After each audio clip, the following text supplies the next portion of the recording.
Most teams have a defenseman that you can classify as almost strictly offensively minded. For the Avs, that defenseman is Tyson Barrie. While Tyson Barrie is functional as a defenseman, the ideal situation essentially would make him a fourth forward when he goes out onto the ice. If you're expecting him to play big defensive minutes, you're going to be disappointed. Unfortunately, with Johnson being injured for a significant part of the season and Barrie being the best right defenseman we had, that was a lot of the time he ended up getting, and it showed in his stats, posting a league worst -34. Now I know plus minus isn't a great stat, but when you're so far out of the norm that you're posting the worst in the league, probably not a good sign. Barrie being weak defensively isn't anything we didn't already know and pretty much expect from him, but when he did get the chance to be on the offensive side of the puck, he usually performed up to par. Barrie was at his best offensively when he had the puck on his stick and was driving deep into the zone. That would cause chaos for the defense, and he would either find a player open in front or put the shot on himself because the defense couldn't cover all of the players down low.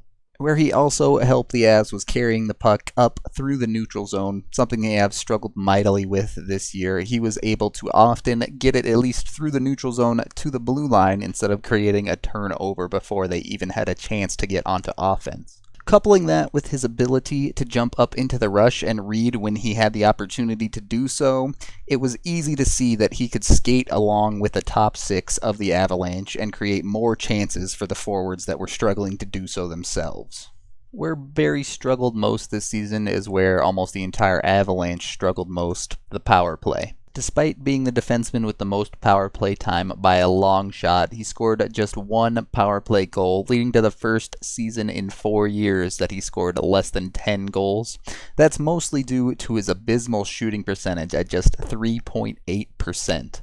The power play seemed to be designed for defensemen to get shots on net from the point, something Barrie really isn't great at, and often he would find himself shooting the puck right into the first defenseman.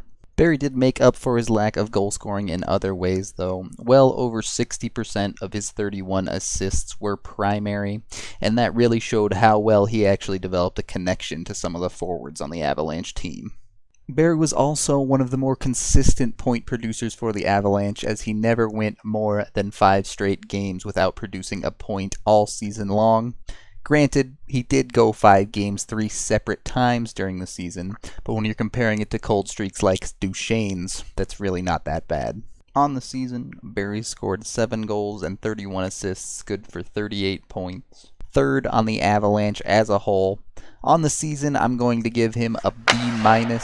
That puts him alongside Duchesne with a season where you know he could do better, but specifically for Barrie, he was put in a tough situation where he was asked to do a lot more than should be expected of him defensively, and he still did manage to produce at over half a point per game during that time. With the new assistant coaches in town, we would hope that the power play scheme gets completely reworked, and if Johnson can stay healthy in front of him, everything is set up well for Barrie to return to a close to 50-point form on the coming season. That is the end of this player's season review. Thank you for watching. For my next few, I think I'm going to try to do a couple of the older guys on the Avs, as I haven't really hit any of them yet.